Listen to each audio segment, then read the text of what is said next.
Est-ce que ça t'est déjà arrivé de rencontrer quelqu'un et sans comprendre pourquoi, tout devient négatif dans ta vie? Prends place, je vais t'expliquer. Imagine la scène. Un soir, tu fais la rencontre d'un homme ou d'une femme. Physiquement attirant, le courant passe entre vous. Les échanges sont fluides, l'attirance est là, presque immédiate. Rien d'alarmant, tout semble normal. Puis vient le moment de l'intimité. Et c'est après ça que les choses commencent à changer. Au début, tu ne fais pas le lien, tu continues ta vie. Mais progressivement, ton business commence à chuter. Des contrats tombent à l'eau, ton travail devient plus compliqué. Tes projets avancent moins vite, puis stagnent. Ton énergie baisse, ta motivation aussi. Et tu te demandes, qu'est-ce qui m'arrive? La plupart des gens cherchent des explications extérieures, la malchance ou le hasard. Pourtant, il existe une réalité que la psychologie moderne et certaines lois de l'attraction expliquent très bien.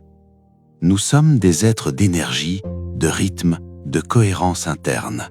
Chaque personne dégage une dynamique émotionnelle. Certains avancent dans la clarté, la discipline, la vision. D'autres vivent dans le stress, la procrastination, la paresse, les conflits internes. Ce n'est pas une question de bien ou de mal, c'est une question de compatibilité énergétique. Quand tu partages une relation intime avec quelqu'un, tu ne partages pas seulement un moment de plaisir, tu ouvres un espace, un portail. Tu mélanges des rythmes, des états émotionnels, des façons de voir la vie. Et si ces énergies sont opposées, incohérentes ou négatives, les effets ne se voient pas tout de suite, mais ils se ressentent dans le temps. Cette personne n'est pas forcément mauvaise, non. Elle peut être gentille, séduisante et humble, mais si elle vit constamment dans la peur, le négatif, le désordre, l'instabilité émotionnelle, et que toi tu es dans la construction, la positivité, la vision, la discipline, alors l'intimité devient un point de rupture invisible. Ton système interne essaie de compenser, et c'est là que tout commence à se dérégler. C'est pour ça que certaines relations te vident sans que tu comprennes pourquoi. Tu dors, mais tu te réveilles fatigué. Tu travailles, mais tu avances moins. Tu fais des efforts, mais les résultats ne suivent plus. Ce n'est pas magique, ce n'est pas mystique. C'est une incohérence profonde entre ce que tu es et ce que tu laisses entrer dans ta vie. Alors, comment reconnaître une personne de la même énergie que toi? Observe toujours ce qui se passe avant l'intimité. Est-ce que ta clarté augmente ou diminue? Est-ce que tu te sens plus concentré ou plus confus? Est-ce que tes idées deviennent plus nettes ou plus brouillées? Est-ce que vos visions et votre énergie convergent?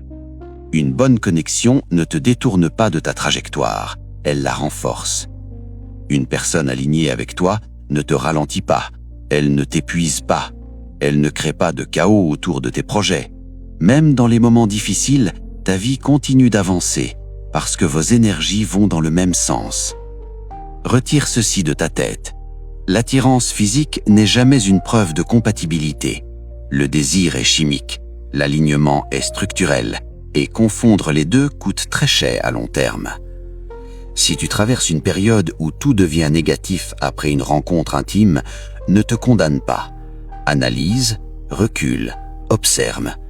Parfois, la solution n'est pas de forcer, mais de se retirer calmement. Parce que protéger ton énergie, c'est protéger ta vie. Garde cette vidéo en favori. Partage-la avec quelqu'un qui vit exactement ça sans comprendre. Laisse un commentaire si cette vérité t'a apporté un plus. Abonne-toi et dis-moi de quel pays tu m'écoutes.